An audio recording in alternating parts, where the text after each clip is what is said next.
¿Cómo están, compañeros? Pasen, por favor. ¿Qué tal?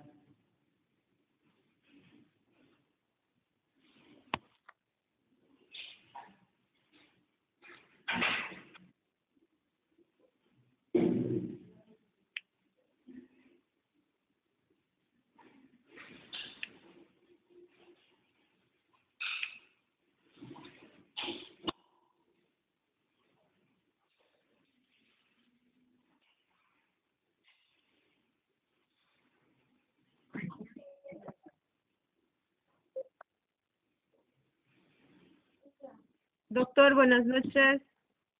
Hola, compañera, buenas noches. Ahorita vamos a comenzar. Ya estamos poniéndonos ya, acomodándonos en otro curso. Mucho tardaba el otro docente. Doctor, una consulta. ¿Desde qué hora inicia su clase? ¿Es 8:10 o 8:15? 8:10, ¿no? Pero 8:10, ¿verdad? sí, Sí, es que lo que pasa es que el otro docente se confundió y él dijo, las clases son hasta las 8:15 y por eso tardamos en salir de la no se materia. preocupen, pero compañeros, no debería haber ningún problema con esta situación. Lo que sí, Gracias. solamente deberíamos comenzar 8:10, pero igual, ¿no? Tratar más que todo lo que tardamos es en acomodarnos, en poner la computadora y bueno, todo el resto, ¿no? Que saben que es un tanto complicado también para nosotros ahora el gestionar acá mismo en la universidad, ¿no? Entonces, porque también estamos viniendo de otra clase, ¿no? Entonces, esa es la situación. A ver, mientras van poniéndose cómodos todo el resto de los compañeros acá en nuestra clase del día de hoy, jueves 21 de octubre, vamos recordando a ver dónde nos hemos quedado. Estábamos viendo el poder constituyente. A ver, ahora vamos a... Y van ingresando también algunos otros compañeros.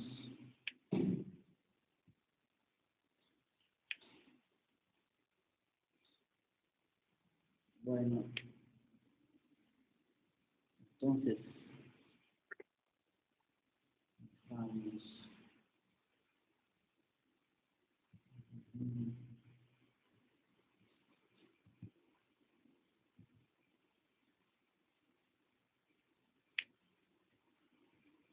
¿Qué estábamos viendo en toda clase?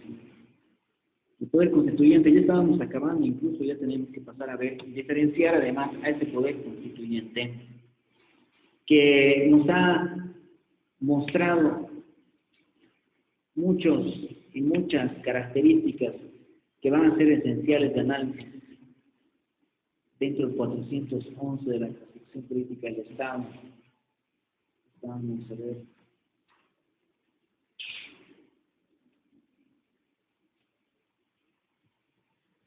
Ya.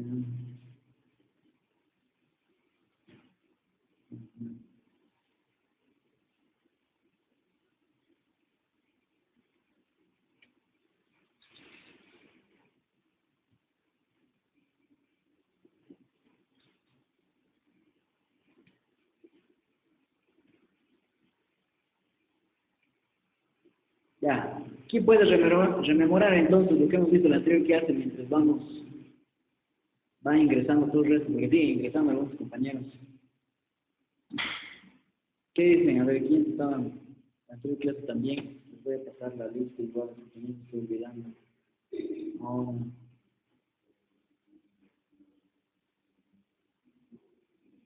hemos visto lo que es el poder constituyente, entonces, a partir de los tipos de poder constituyente, el poder constituyente originario, el poder constituyente derivado o reformador. Creo que ahí nos hemos quedado, ¿no? A ver qué dicen, compañeros. Reformador. De nuestro. Ya, díganos, ¿cómo está el compañero Mosqueira? ¿Qué dice? ¿Cómo está usted? Buenas noches. Justamente, ¿no? Habíamos tocado el constituyente, eh, habíamos clasificado, ¿no? En cuatro tipos. El poder constituyente originario genuino, el poder constituyente originario fundador, el poder constituyente originario y revolucionario, y el último que habíamos conceptualizado, que era el poder constituyente derivado o reformador. Exacto, estábamos empezando a ver lo que es el poder constituyente derivado o poder constituyente reformador, entonces. Todo esto relacionado al 411 de nuestra Constitución Política del Estado, que ustedes la deben tener ya física, aquí los compañeros de nuestra clase ya la han traído. Nosotros también ya la hemos traído de la oficina, nuestra Constitución viejita ya, aunque hasta el día de hoy no se ha deshecho, más bien, gracias a Dios, porque tenemos demasiados apuntes dentro de nuestros códigos, ¿no? Esta Constitución codificada que nosotros manejamos para estudiar.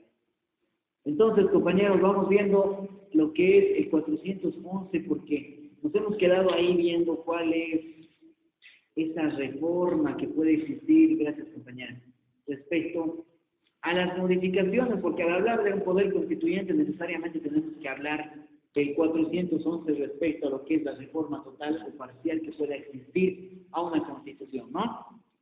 El poder constituyente derivado o reformador, a ver compañeros, ¿qué nos pueden ustedes referir sobre este tema? Díganos, compañero Mosqueira, y tal vez del día de hoy nos ha traído algún concepto. Bueno, doctor, yo tengo como concepto, ¿no?, que el poder constituyente derivado o reformador comprende la potestad de reformar, haciendo modificaciones, precisiones o adiciones a preceptos más esenciales de la Constitución, conforme a lo previsto en su mismo texto. Ya, perfecto. Muy bien, compañero. Ahí nos refería entonces, compañero Mosquera. ¿Qué dicen el resto acá? Tal vez alguna opinión respecto a este. A ver, Maribel Villarruel, levanta la mano. Díganos, compañera. Doctor, es respecto a mi respuesta de la anterior clase, le había mencionado algunos artículos, no sé si recuerda, de cómo no podían ejercer, digamos, cargos públicos algunas personas que no sabían leer y escribir, lo que estaba citado en la primera Constitución Política. Ajá. No sé si recuerda. Sí, sí, más o menos. ¿Cuál era la consulta, compañera? No recuerdo muy bien. Era... No, yo había dado mi respuesta sobre la reforma total de la Constitución, o sea, entre más o menos, tal vez no me hice entender, ¿no?, la diferencia de que cómo era la primera Constitución y cómo es ahora, ¿no?, ya porque lógicamente ha habido una evolución. Exacto. Era eso, la anterior clase quizás no me hice entender. ¿Ya? Era para recordarles, entonces yo quería hacer mención a los artículos que yo había leído y cómo es que antes no se tenía la ciudadanía, por ejemplo, en los que no sabían leer y escribir y no podían acceder a cargos públicos. Eso estaba en el artículo 20, el artículo 24, 17 y también en el artículo 14 de la primera Constitución Política, doctor. Ah, perfecto. Muchas gracias, Maribel, porque tienes razón, ¿no? Tal vez podríamos asimilar la consulta que usted había realizado respecto a que si existía o no existía tal vez, o no hubiesen sido reconocidos ciertos derechos que actualmente dentro de la producción del derecho constitucional boliviano sí son reconocidos, ¿no es cierto? Y nosotros habíamos abarcado y habíamos hablado del tema de que no deberíamos asimilarnos como, bueno, nosotros nos hemos abocado a ver lo que eran los grupos sociales, ¿no?, que actualmente, o los que nosotros conocemos a partir de la Constitución del 2009 como lo que son los indígenas originarios campesinos, ¿no es cierto? Pero es verdad, dentro de la evolución del derecho constitucional boliviano, incluso podemos ver dentro de las primeras constituciones que las mujeres no podían ejercer ciertos derechos, ¿no? Más allá de lo que acá la compañera muy bien, Maribel, ha hecho el análisis de una constitución anterior para podernos referir.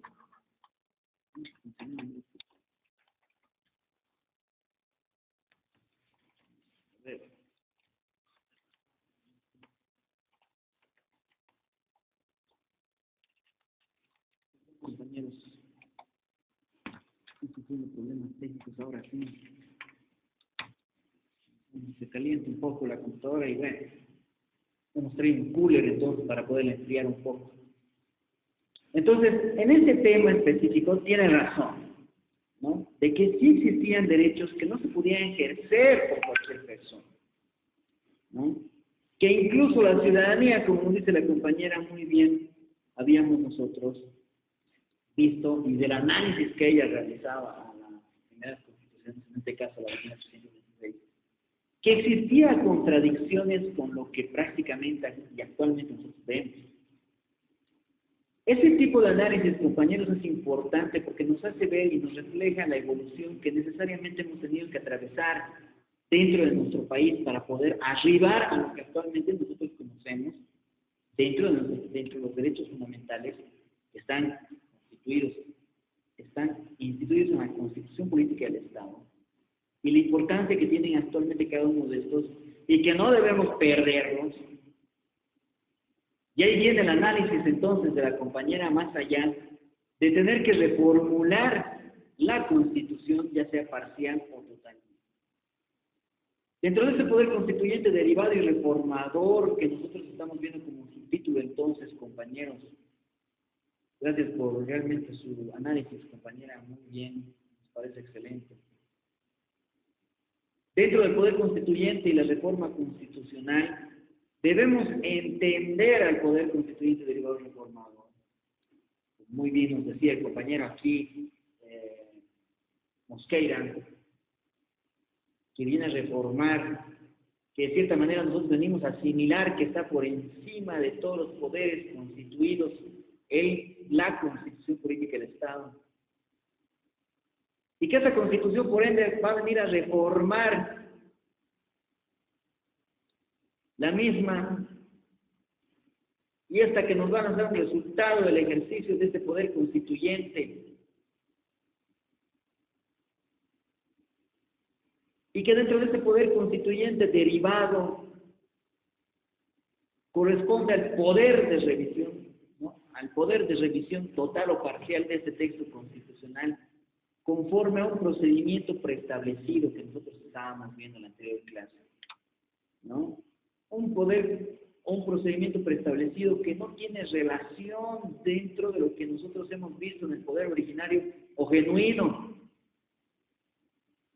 Porque para el originario y genuino, obviamente, no había un procedimiento preestablecido, sino que nació la Constitución constituyendo un nuevo Estado frente a un vacío normativo que actualmente nosotros tenemos en el 411 de la Constitución Política del Estado, con el cual nosotros ya estamos viendo de que se puede hacer una reforma constitucional. Y ahí viene ese poder constituyente derivado y reformador, de que sí existe y va a ser susceptible de modificación en base a un procedimiento preestablecido, un procedimiento además que está normado a través de lo que nos dice nuestra Constitución Política del Estado. Ahí la diferencia de esto que nosotros estamos viendo entre el poder constituyente derivado y lo que ha sido el poder constituyente originario. Creo que ahí incluso nos hemos quedado, ¿no, compañeros? Teníamos que hablar un poco de lo que es la teoría, o una teoría que tiene o viene de la mano a lo que debemos entender como reforma constitucional. Ya, así que pónganme este subtítulo. Estamos viendo el poder constituyente y vamos a ver qué es la reforma constitucional. ¿De dónde viene esa teoría de tener que reformar la Constitución?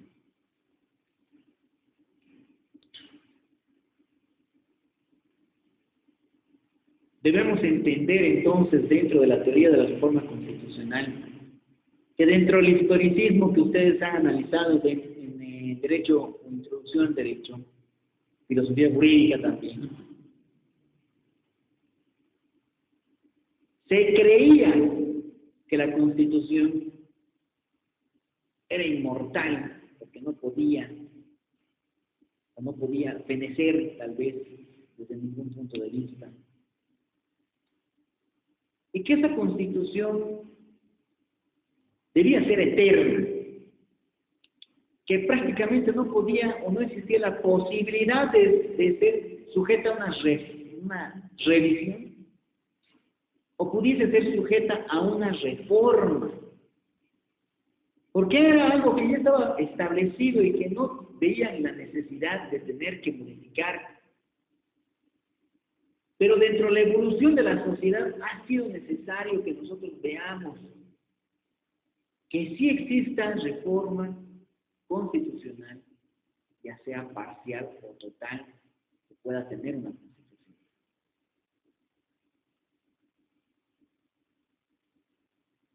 De ahí nosotros podemos entender que esta teoría de la reforma constitucional nace en esencia allá por el siglo XVII, ¿no? Como decía, dentro del racionalismo, en contraposición a lo que ha sido el historicismo, y que prácticamente nos hace ver esa constitución que no solo se creía que tendría que ser inmortal y que debería ser eterna para siempre, porque nosotros hemos visto varias reformas constitucionales. A partir de ese estudio nosotros podemos entender, y anótense ustedes ahí, qué es la reforma total de la Constitución. Porque nos han referido, ¿no es cierto?, que este texto constitucional, ya, aquí está nuestra Constitución Política del Estado, actual, hubiese sufrido una reforma total. Pero para entender mejor esta reforma total que nosotros estamos viendo, y supuestamente ha sufrido la Constitución Política del Estado con esta última Constitución de 2009, debemos diferenciar a qué nosotros tenemos que abocarnos con lo que es una reforma total y una reforma parcial, ¿no, compañeros? La diferencia entre esta reforma total y esta reforma parcial, pues ya sabemos que la reforma total va a venir a reformar totalmente, de inicio a final, un texto constitucional. Y la que va a venir a reformar parcialmente solo va a venir a modificar ciertos parámetros necesarios que a través de una asamblea constituyente sean debatidos y sean necesarias reformas. Esa diferencia nace de que la Constitución, ¿no?, la reforma total y la reforma parcial de la Constitución no es cuantitativo, compañeros. No podemos asumirlo como un aspecto cuantitativo. ¿Qué quiere decir eso? Que no va a depender de la cantidad de artículos, cuantitativo por eso, cantidad. Y vamos a ver el aspecto cualitativo después. Cuantitativo porque no va a depender la cantidad de artículos que se van a llegar a reformar, sino más bien que es cualitativo, porque va a depender de lo que en esencia se va a venir a rediseñar un artículo.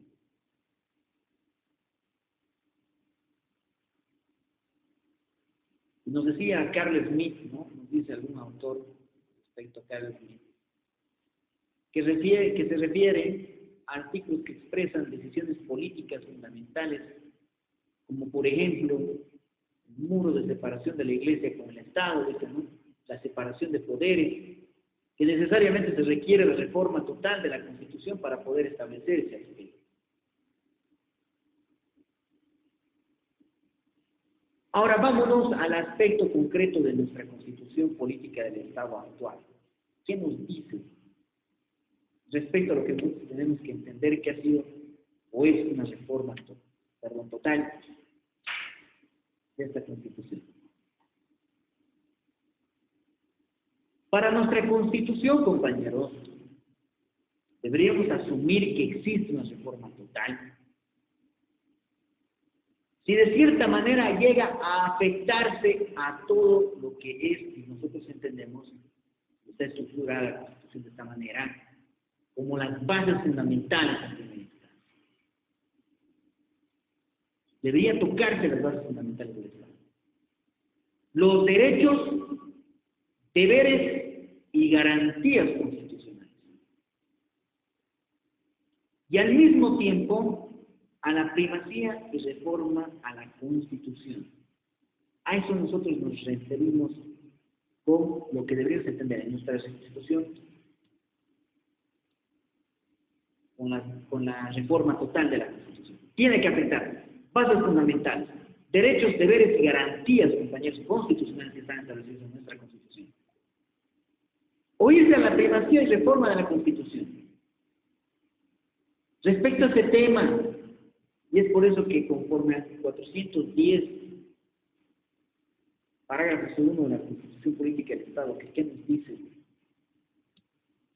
Compañeros, ahora alguien quiere leer, tal vez aquí que están presentes ya, algunos compañeros. ¿Qué nos dice el parágrafo segundo del 410 de la Constitución? Nos habla, ¿no?, de la norma suprema. A ver, compañero, tal vez nos puede dar lectura nuevamente para que volvamos a entender esa importancia que tiene el 410 dentro de la Constitución Política del Estado. A ver, léanos. ¿Cuál es su nombre, compañero? Ariel Montaño. La Constitución es la norma suprema del ordenamiento jurídico colonial y votar en materia frente a cualquier cosa de bloque de constitucionalidad está integrada con los tratados, convenios internacionales en materia de derechos humanos y las normas de derechos comunitarios. Hasta ahí, compañero. Gracias. El bloque de constitucionalidad está integrado por tratados y convenios internacionales en materia de derechos humanos y normas de derecho comunitario, compañeros.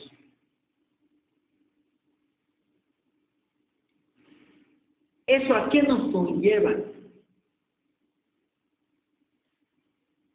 Y nos habla, ¿no?, de que en el término de derecho y garantías en el 410 de, obviamente, nuestra Constitución, alcanza a través de ese bloque de constitucionalidad a esos tratados internacionales en derechos humanos,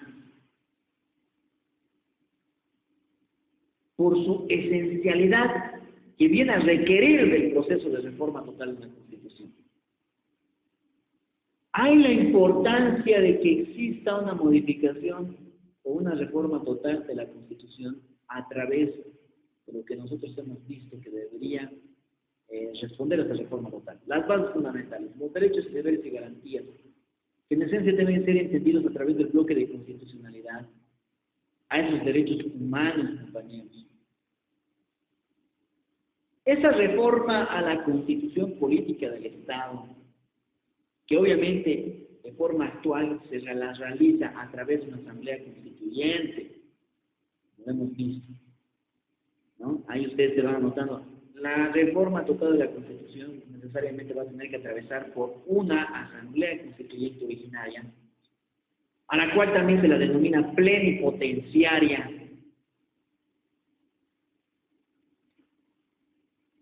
que dentro de las acciones que asume o las tareas que va a venir a realizar están de proyectar la Constitución. Y que no puede ser controlada por ninguna otra institución, como podría ser el Tribunal Constitucional Plurinacional.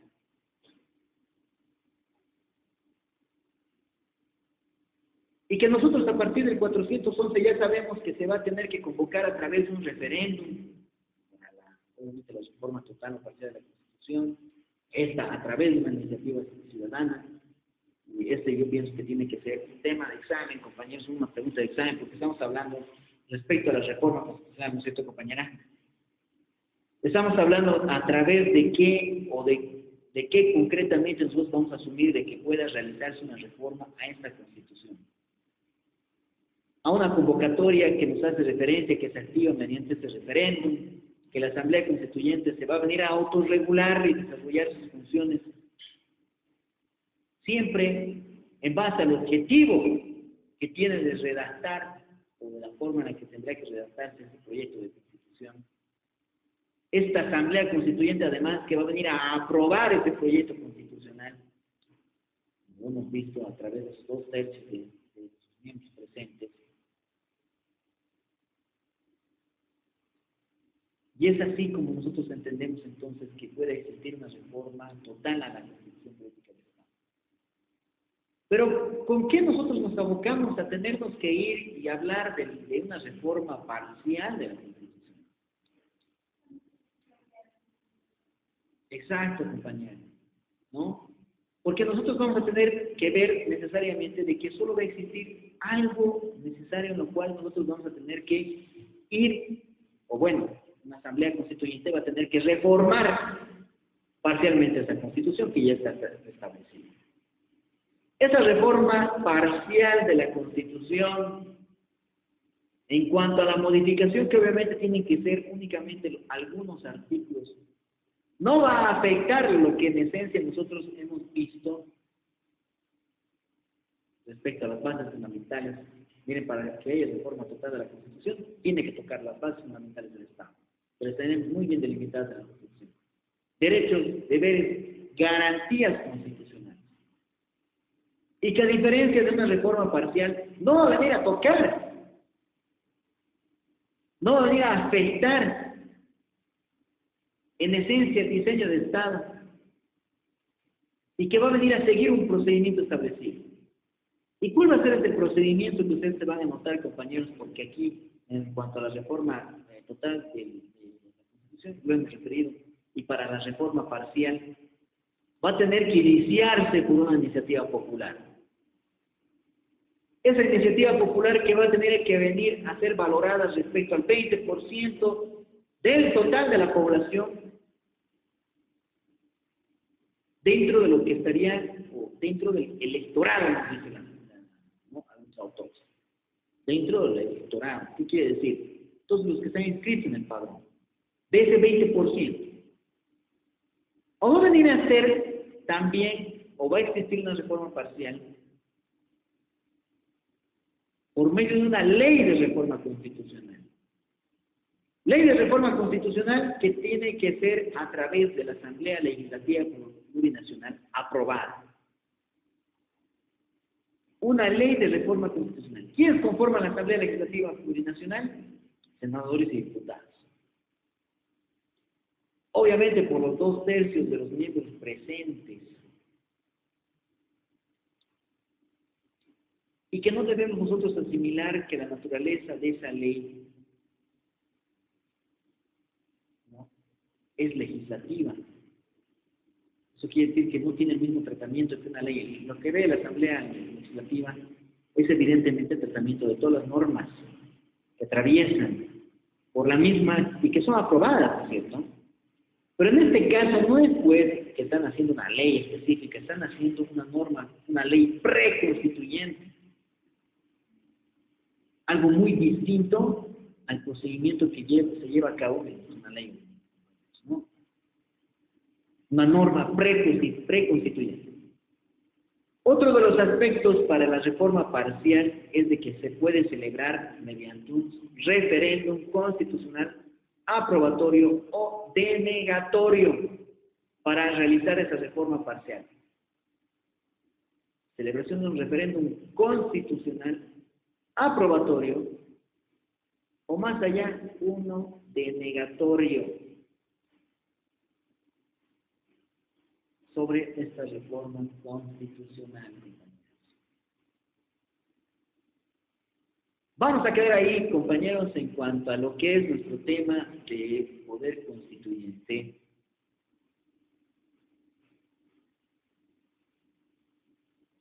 Y vamos a irnos ya a ver lo que es y la diferencia que debemos entender con lo que es el poder constituido.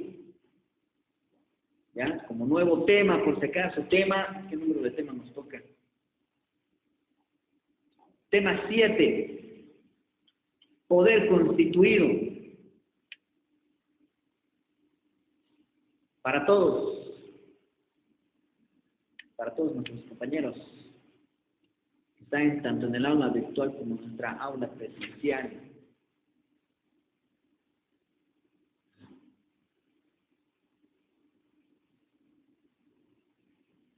¿Tienen alguna duda? Por si acaso, compañeros, hemos explicado ya el poder constituyente de manera muy clara. Yo pienso que nos hemos abarcado incluso un poco más allá de todo lo que nosotros teníamos que ver, compañeros. ¿Qué opinan? A ver, ¿qué nos pueden decir?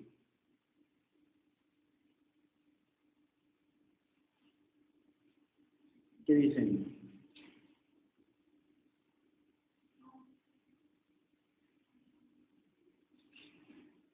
Y obviamente vamos a hacer un foro de esto, ¿no? Este fin de semana nos vamos a abocar a los foros, compañeros. Vamos a presentar un foro específicamente para que ustedes me puedan definir lo que es el poder constituyente a diferencia del poder constituido.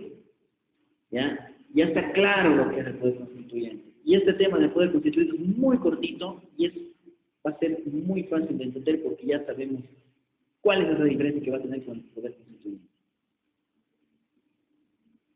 Foros tenemos pendientes, entonces eso me estoy anotando. Foro vamos a hacer de esto. Después vamos a pasar a ver otro tema que es los derechos humanos, compañeros, que es un tema que muy, muy extenso de poder explicar y un tema que obviamente nos va a hacer ver la importancia que tienen los derechos humanos en la concepción política del Estado. Hablar del tema de derechos humanos, compañeros, es hablar del tema constitucional para todos, ¿no?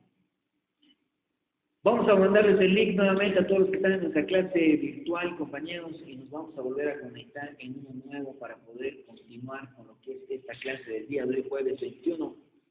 Aquí algunos compañeros han hecho el esfuerzo de estar presentes también, pese a este paro cívico que nosotros hemos atravesado durante el día, que obviamente ya están ligeras las calles, no hay mucha complejidad también para poder llegar a la universidad, ¿no? Nos vemos en la siguiente sesión, compañeros. Les envío el link. Por favor, yo les pido se puedan conectar nuevamente para poder continuar con lo que es el avance de nuestra clase del día de hoy, ¿ya? Así que les envío el link, compañeros.